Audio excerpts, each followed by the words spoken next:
You are now watching Believe. Do you believe? Oh, boy, Yeah. oh, boy, oh, boy. You're no wrong. I can hear you loud. Can you Loud hear and us? clear. Can you hear us? Yep, got you. Can you hear me? Yeah, man, Hello, we can Joe. hear you, man. Hey, man, welcome to the podcast here, man, with my co-host, David Coleman, man. Believe in Arizona State. And I know you had to put that UW shirt on. And You already know. You already know what I was going to do.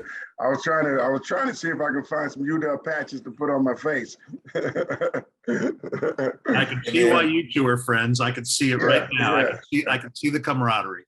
well, let me tell you something. We Joe and I are friends, but we wasn't friends when we were childhood buddies or childhood guys in high school. Yeah.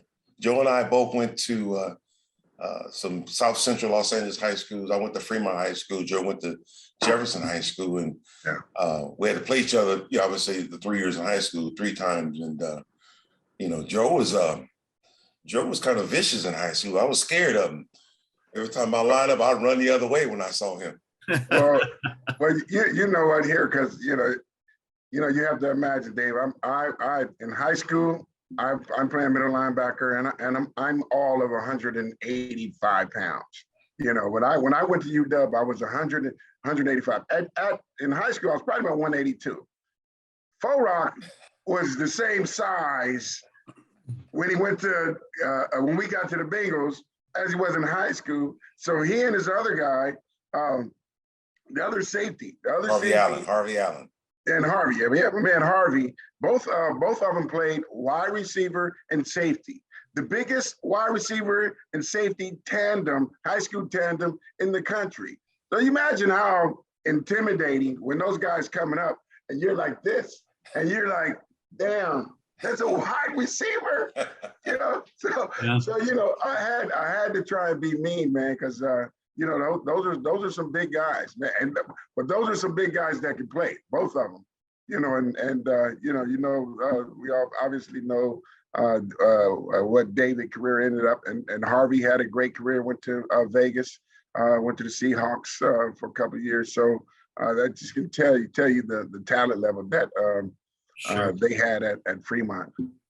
So we had a little talent at Jefferson High School as well. Oh, yes, you did, man. I remember, I'm gonna go back. I'm still back in Jefferson. I remember Walter Cole.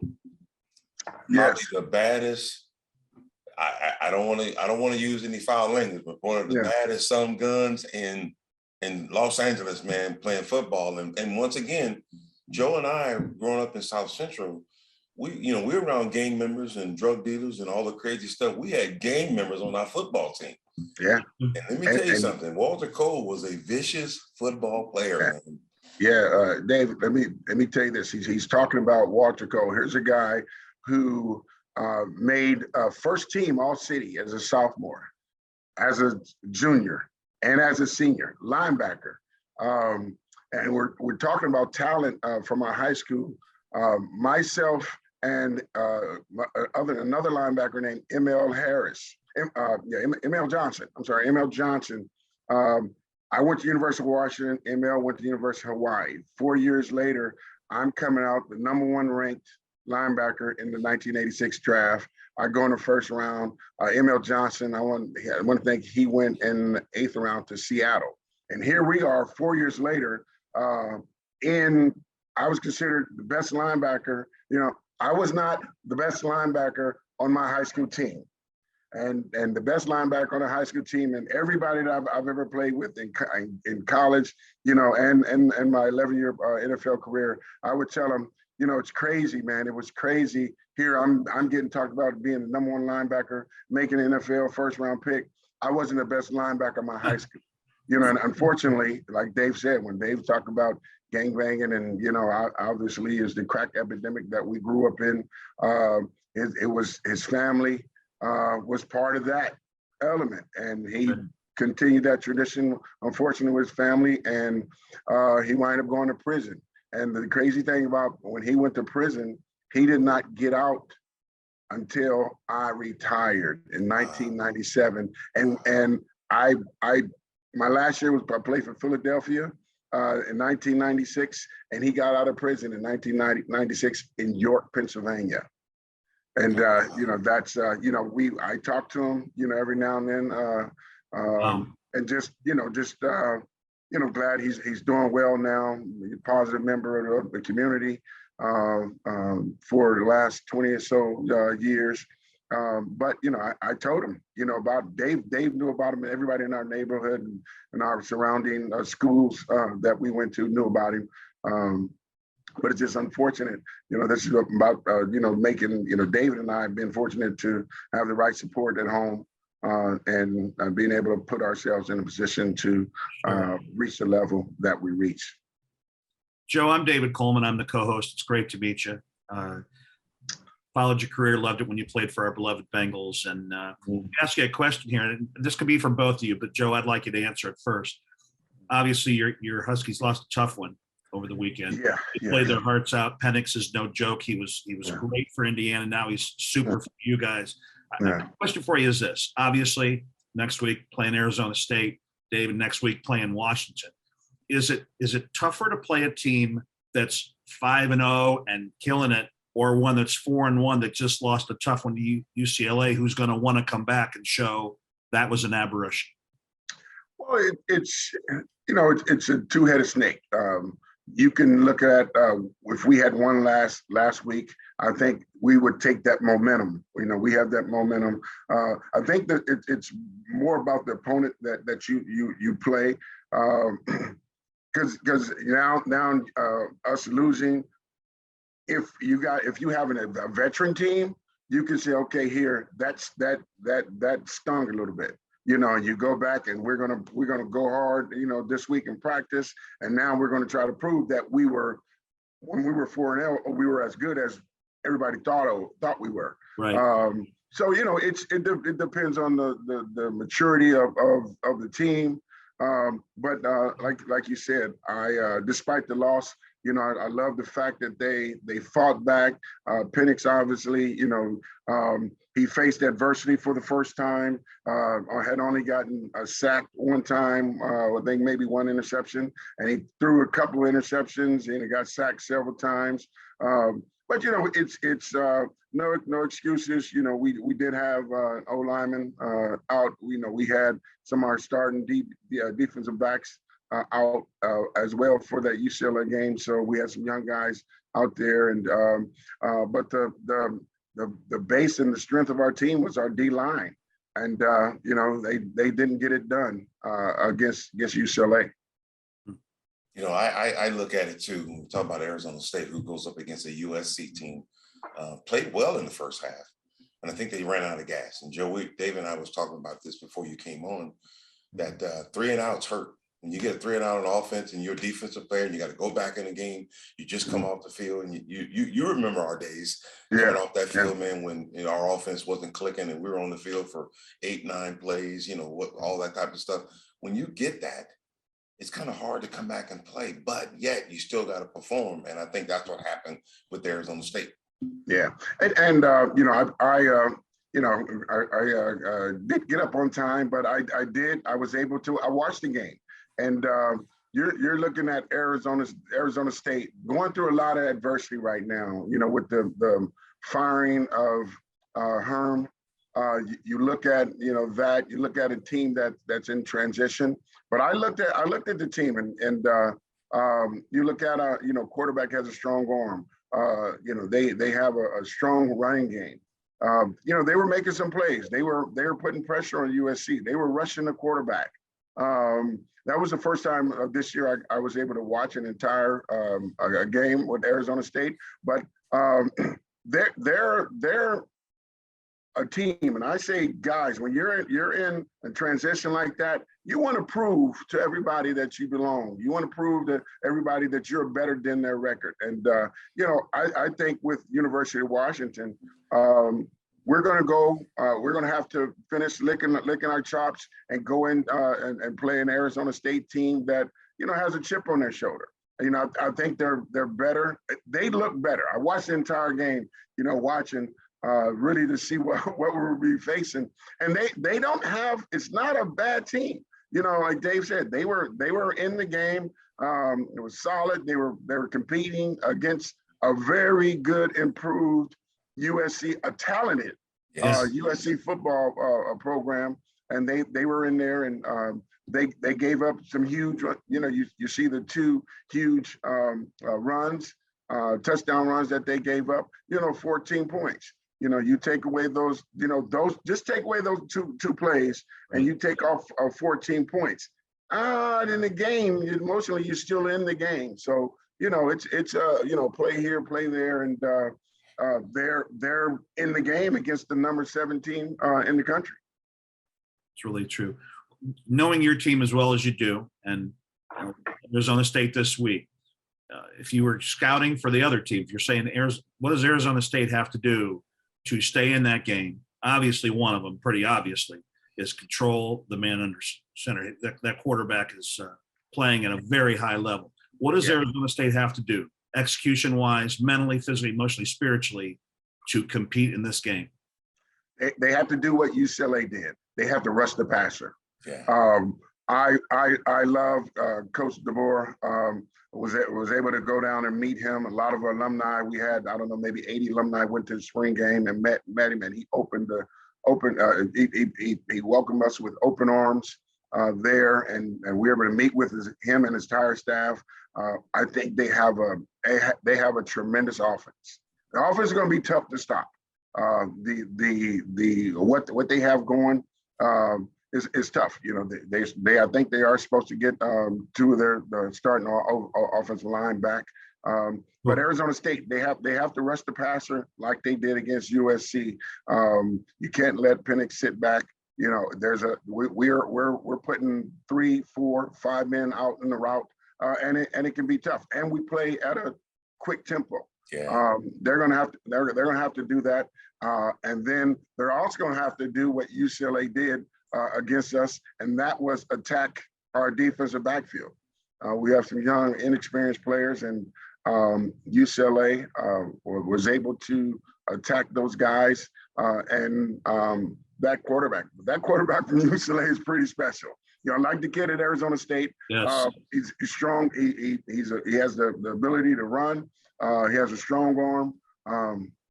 I don't think right now he's playing at the level of the quarterback at UCLA, but I've seen some really good things for them, and we're gonna it's gonna be a 60-minute game. I don't think we're gonna go in and blow them out and they'll be out of the game. I think having the record that they have, they're gonna come out with some piss and vinegar, and hopefully we get up early to break their will. But if we let them hang in there and make some plays like they're capable of doing, it's going to go down to the wire.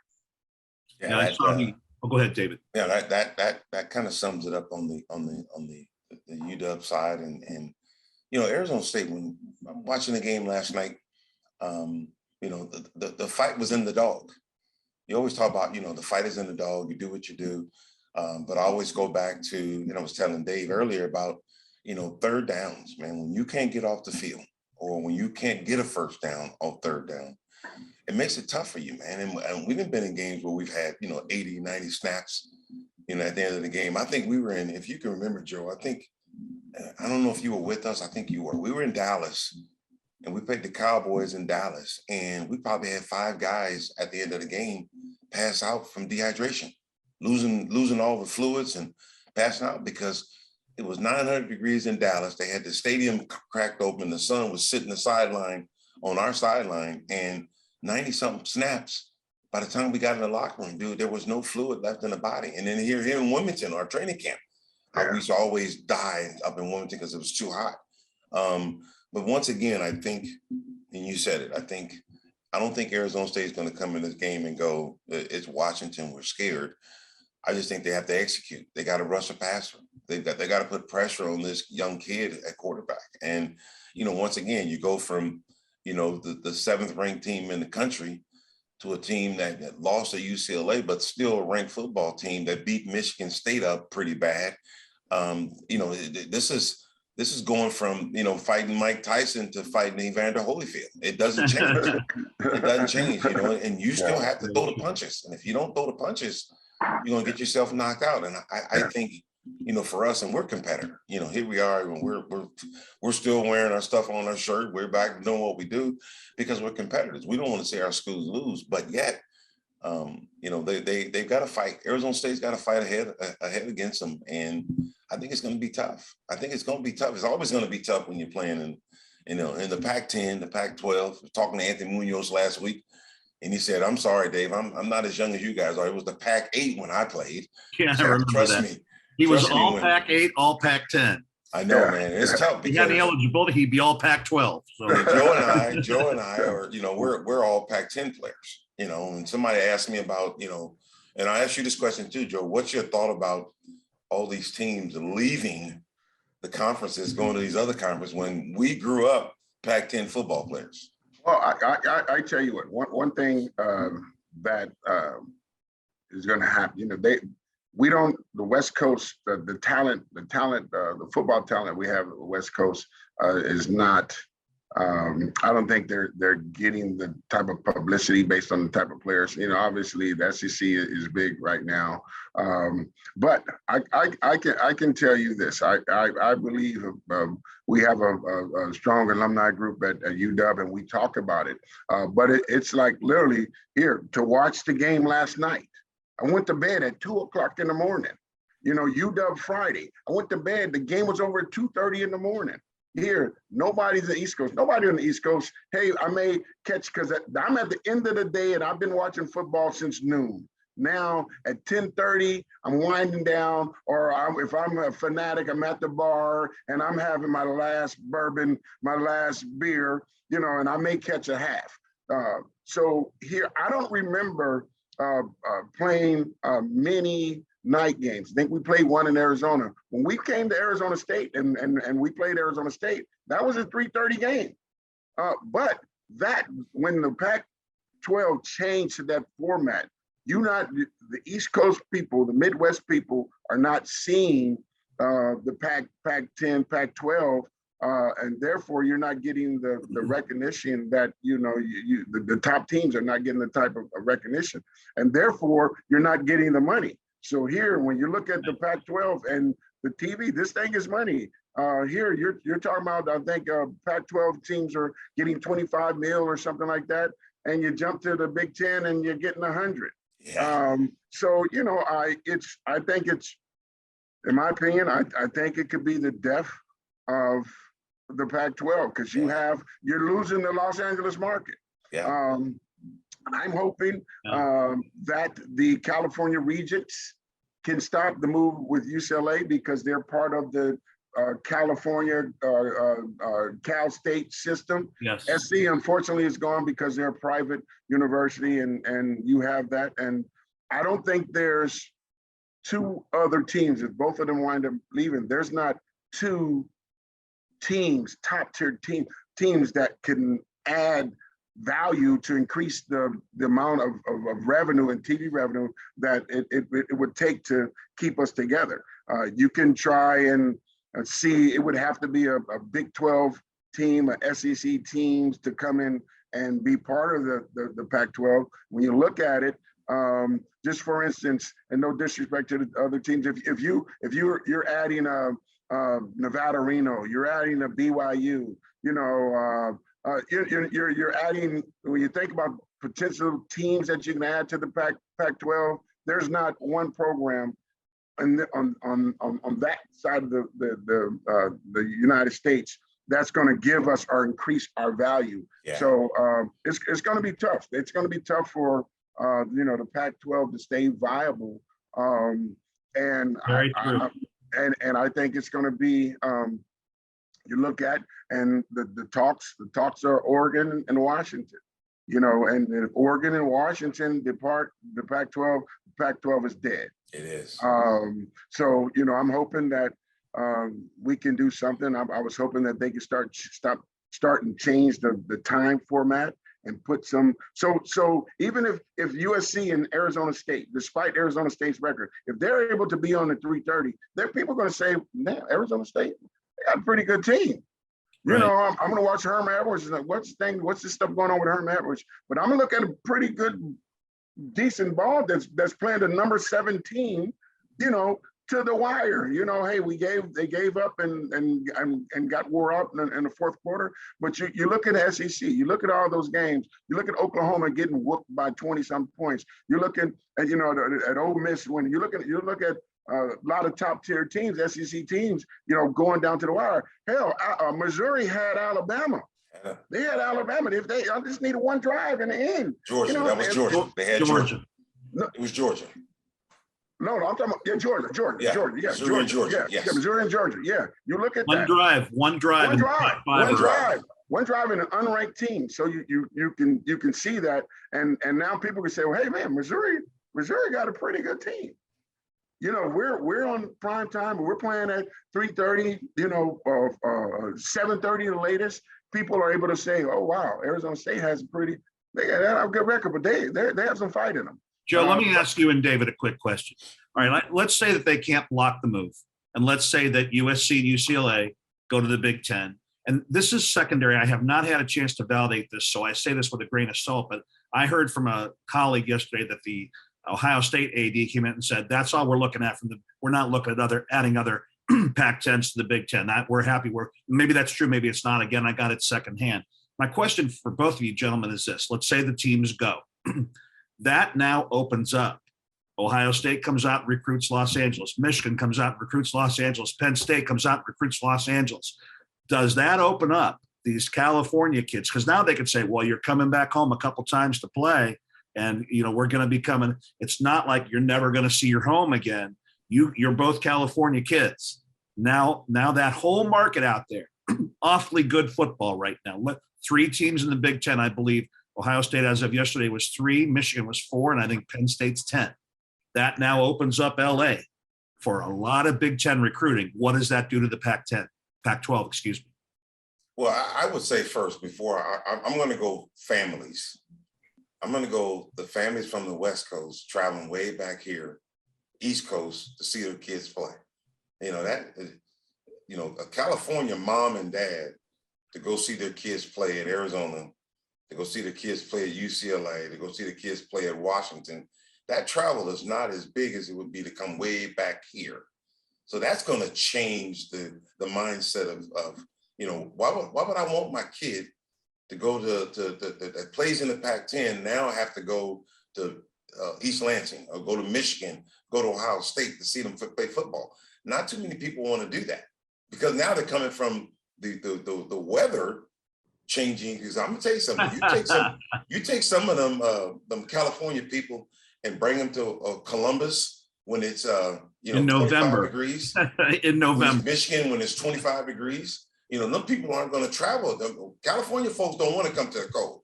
They don't mind going to 70. 70 degrees is kind of cold for California people, but 30 degrees is freezing for them. Now, Joe, what do you think about when we talk about the teams? Well, you know, I look at it like this. Okay, here. So when you have the move, SC and UCLA moving to the Big Ten. And so that's all sports programs. So it's one thing for football. When you look at basketball, you know, here, what are you doing to the student athlete?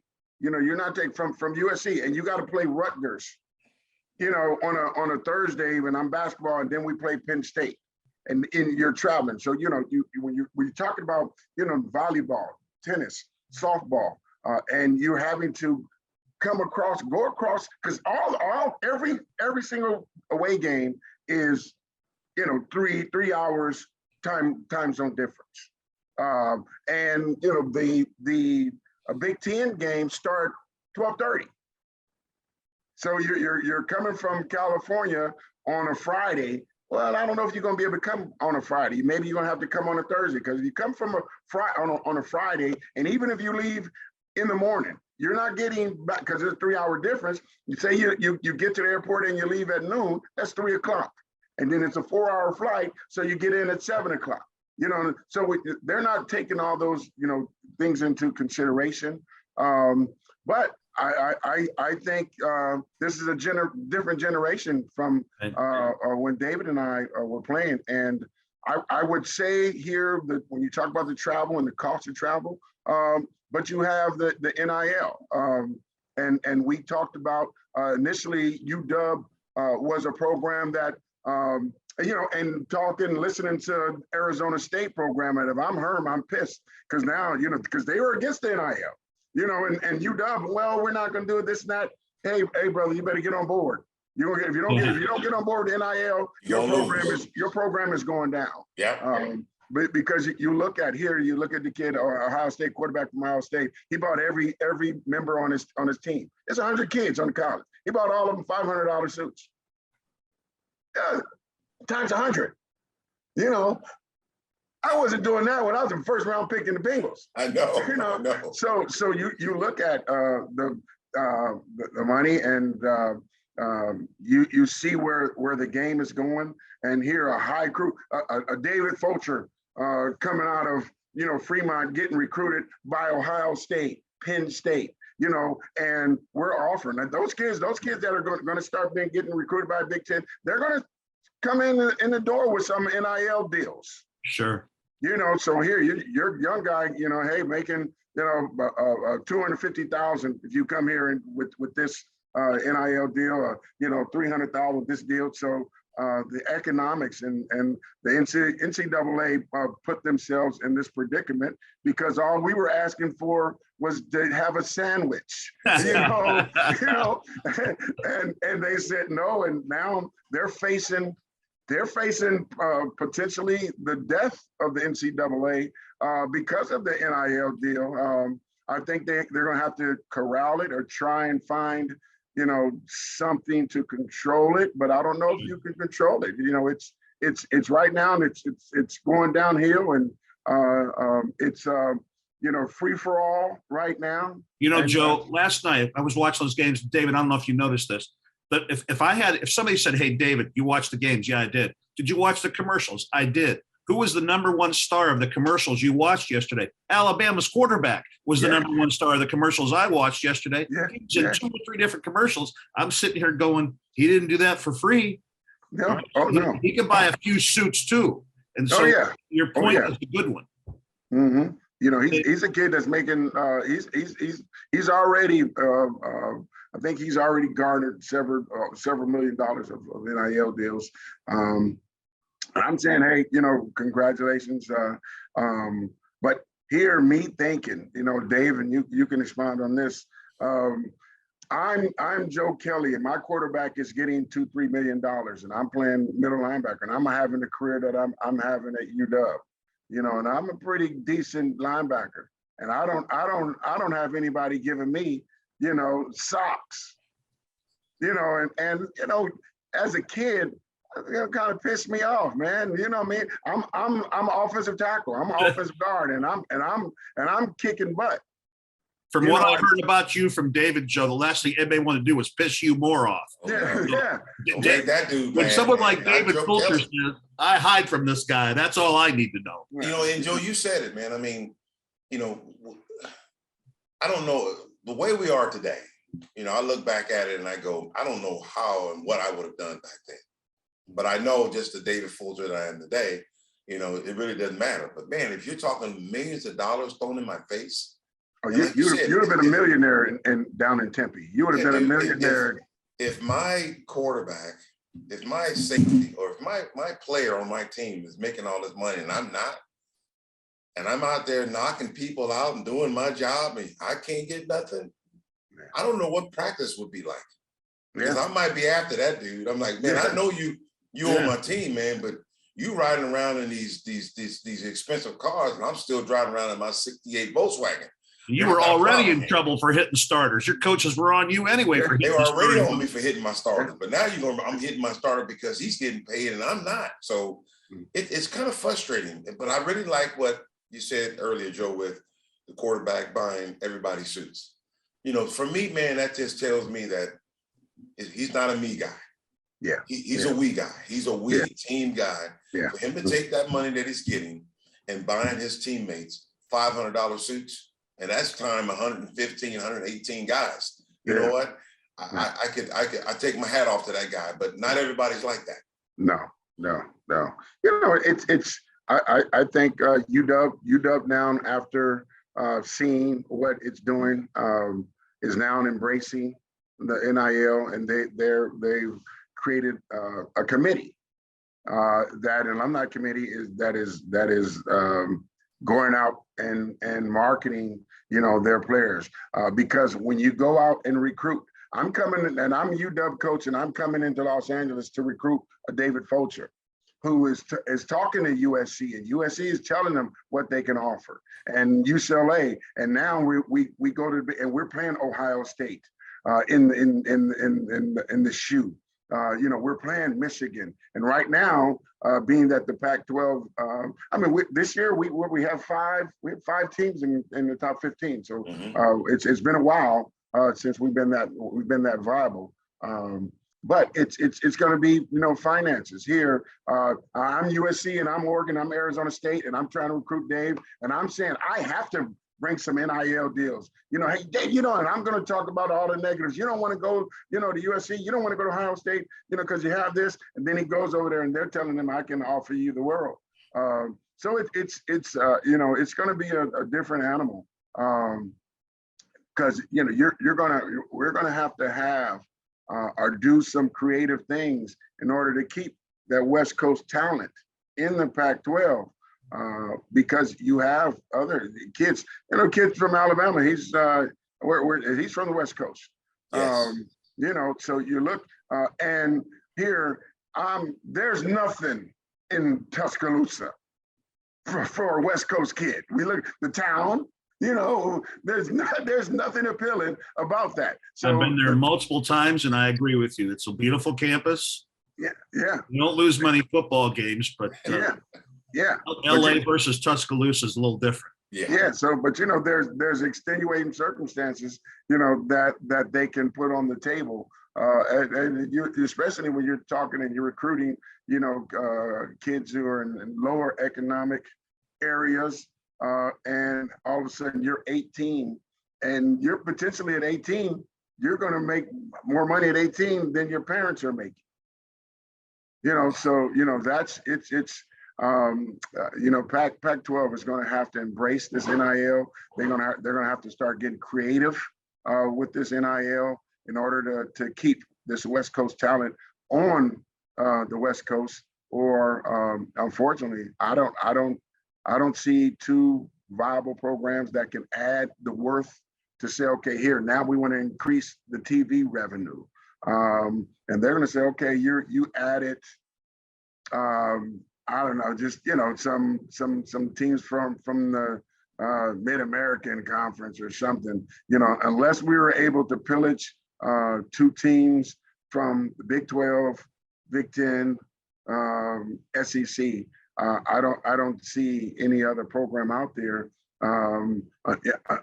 unless you got a Notre Dame, something like that.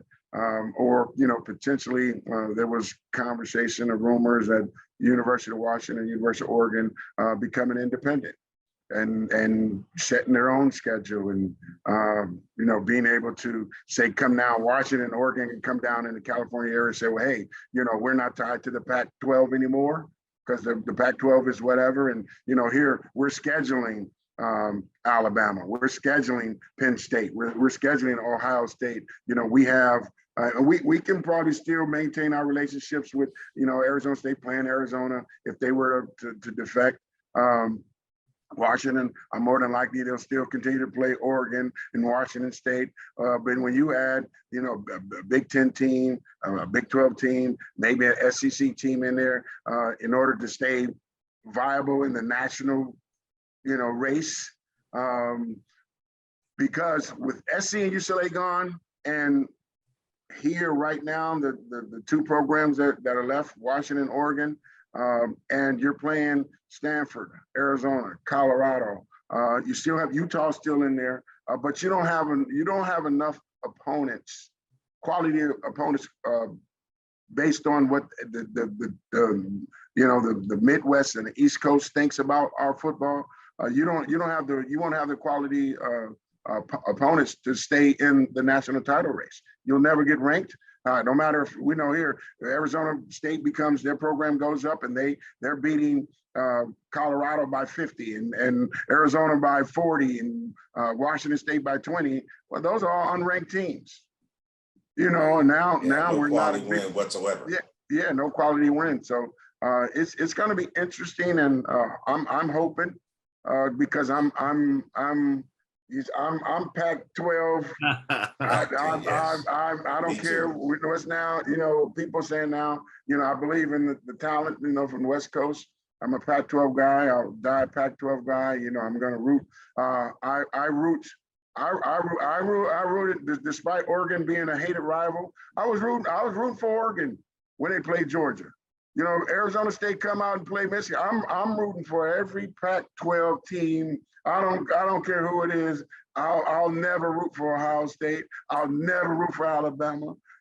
I'll never root for anybody in those conferences. I'm always going to root for. Now I know why you and David are so. Now it's all becoming clearer to me now. Yeah. I understand. We've always been like that, Dave. We've always been that way, no matter what, man. Anytime there's a Pac team, a Pac-12 team, Pac-10 team playing somebody else out there, as long as we're not playing, we play against each other, we vote for our school. When we play against somebody outside of that, hey, listen, man, beat them up. Beat them up badly because we don't want them anymore. So listen, Dave, you had a question for Joe. You were talking to me earlier about, I want you to get to that so we can go ahead and wrap this up. But go ahead, Dave, go ahead and do that for me. Yeah, Joe, before we lose you as a guest today, I'm an avid sports fan. I've been following, I grew up in Canton, Ohio, Pro Football Hall of Fame city. And I was in Big Ten country, so I understand everything you're talking about right now. You played for one of the best coaches, arguably one of the best football coaches ever, in Don James. Yeah. I think back in '85, you were the team MVP. And in a nutshell, what was it like to play for him? What was it like to play for a legend? And not only what did he teach you about football, what did he teach you about life? It was never about you. It was always about the better good of the team. It was about you becoming a better person. It was about developing you as a man and a responsible man.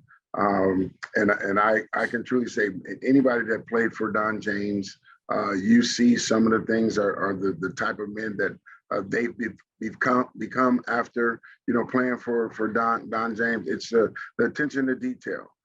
It was the preparation and doing things and programming your life based on how you were molded from an 18-year-old kid to a 21-year-old kid. And it was just that when I first got there, the mystique. He would stand in this tower for practice, and you would look at this little guy standing up in the tower in this mystique, and going into his office. His office set on there was a little podium. So when you walked up, there was this grand desk, and this little guy in stature, but this guy is sitting in there and he's big as King Kong, and he was all about you. He always was really worried about. It wasn't about developing NFL players. It was about developing the person and developing here. You looked out for your teammates. You looked out for each other. You were doing it. You weren't here representing. I wasn't there representing Joe Kelly. I was there representing my mother. I was there representing my family. Now I'm representing UW. So when you go out, anytime you go out, just make sure, hey, just be responsible. So it was, and that was everything. That was everything. That was all the time. That's fabulous. And and that was the guy that the mystique. And I don't know if you guys may be aware that Nick Saban is a Don James protege. Nick was going to be a used car salesman when he left Kent State. His father sold used cars, and DJ talked him into coming to being a grad assistant. And he told DJ that he was going to give it a year. He gave it a year, and you look at one of the most successful coaches in history, Nick Saban. The rest is history, huh? Yeah, wow. He's a Don James protege. Yeah. It's a fabulous story. Yeah, if you hear him talking about him model his program and how attention to every detail in football, first and 10, second and short, second and mid, second and long, the special teams, different situations, turnover situations. He's going to cover the entire gamut. And you look at Nick Saban, he runs his practice like that. And Nick Saban, he's tough, and Don James was tough. I remember real quick, during one practice, a guy broke his leg, bone sticking out. We took about his move the drill.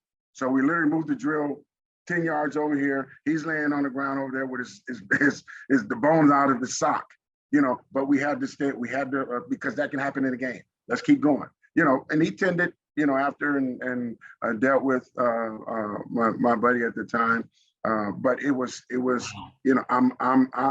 am focused. There's nothing that can derail me. We stay focused. You go and play Arizona State, and it's 8,000 degrees. You know that it's going to be hot. It's going to be noisy. So it was always the attention to detail for Coach James, and God rest his soul. Love him to death. Thank you for being with us, David. Do you have anything else for Joe? No, man. Just keep doing what you're doing, brother, man. I know I'll see you around, man. Thanks for getting on our podcast, man. And appreciate it. I know UW, but go Sun Devils, man. More Sun Devils. We got to get back on track, baby. Unfortunately, Dave, I apologize, in advance, but we got to get back on track, brother. All right, my friend. Take care, man. See you, brother. All right. Thank you for joining us.